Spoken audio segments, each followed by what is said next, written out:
The objective of IOM's Principles for Humanitarian Action (PHA) is to strengthen IOM as a principled humanitarian actor under the Migration Crisis Operational Framework (MCOF). This video aims at guiding you through the key points and main provisions of IOM's humanitarian policy. A migration crisis, as defined in the MCOF, includes any crisis situation that involves human mobility. In today's world, it means literally any crisis ranging from natural disasters to conflicts, pandemics, or large-scale population movements. The PHA defines four main operating contexts: human-made disasters such as conflict or generalized violence; protracted crises where IOM is often engaged in both humanitarian and non-humanitarian activities; natural disasters such as earthquakes, floods, or droughts; and finally, migration flows that are so large that they trigger a crisis.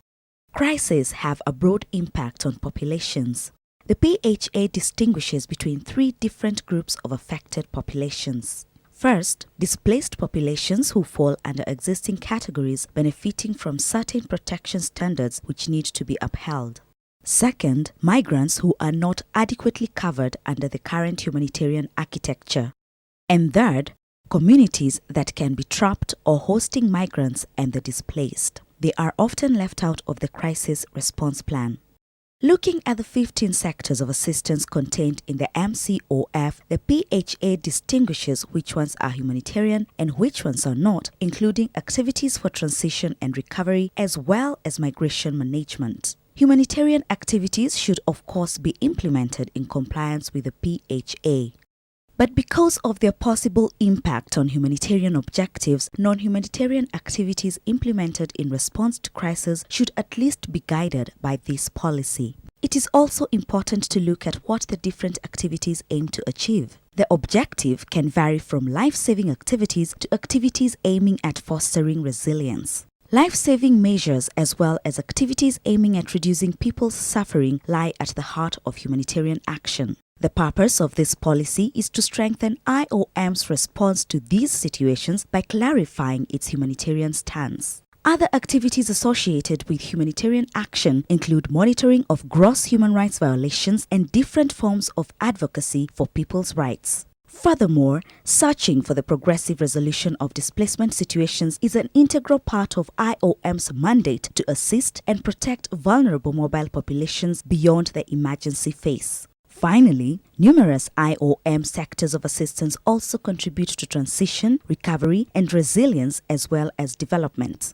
IOM is not only required to abide by international law, but we must also be accountable to our key stakeholders. These include the affected populations, states concerned, humanitarian donors, and humanitarian response system, usually the Interagency Standing Committee (IASC) and the cluster approach.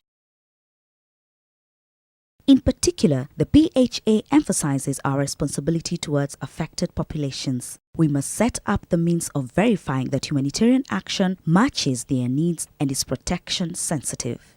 Now, let's have a look at the humanitarian principles that are at the core of IOM's engagement in humanitarian response. The principle of humanity to save lives, reduce suffering, and preserve human dignity is the driving force behind IOM's humanitarian interventions.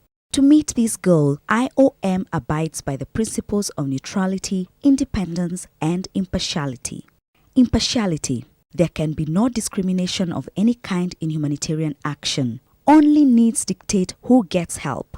IOM's response must always give priority to most vulnerable with no regard to race, nationality, ethnicity, gender, religious belief, class, or political opinion. Neutrality.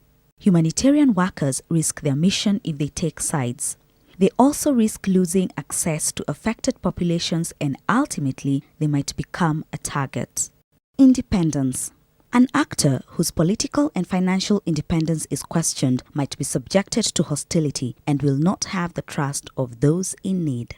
There can be tensions between humanitarian principles, international obligations, and the reality on the ground. For instance, the UN's Rights Upfront initiative reiterates the obligation to report on gross human rights violations. However, this could compromise the neutrality of the organization with consequences regarding access and security. The fact that responses often privilege certain categories may lead to other complications. For this reason, IOM bases its response on needs, vulnerabilities, and capacities of affected populations to ensure that no one in need falls through the cracks. That said, IOM is also mindful of the protection entitlements of certain categories such as refugees, victims of trafficking, or unaccompanied and separated children. Thirdly, IOM is committed to responding to the different needs of women, men, girls, boys, and LGBTI individuals. This requires the possibility to assess those needs. If it's possible, IOM protection mainstreaming policy requires to at least mitigate possible harm. A fourth issue may appear as IOM tries to engage with any actor relevant to meeting its humanitarian objectives. If constraints such as counterterrorism measures limit this access, the situation needs to be carefully assessed to balance humanitarian objectives and risks.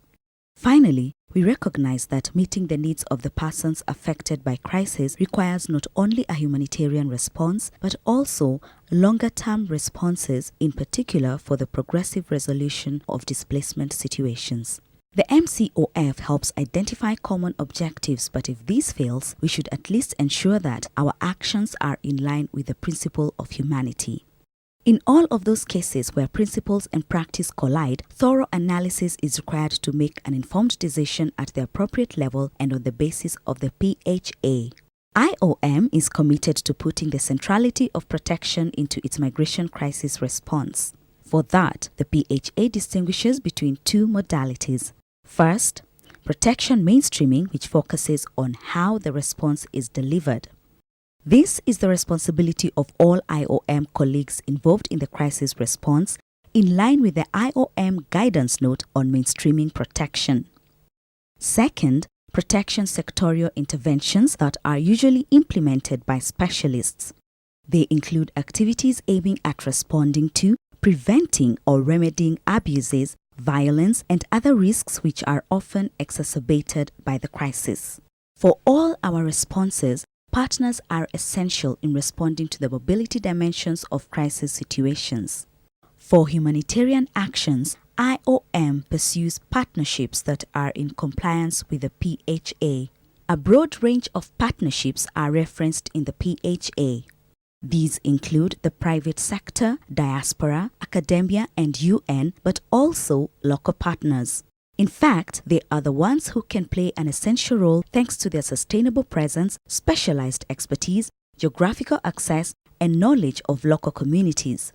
Implementing partners fall under a special category. If they perform humanitarian activities for us, they have to undergo a due diligence process, and their activities should be monitored on the basis of existing standards. Meanwhile, IOM is also committed to building their capacities by providing them with expertise and knowledge. In sum, the PHA helps define IOM's response to the mobility dimensions of crisis situations by looking into the operating context, the types of populations affected, and the types of activities.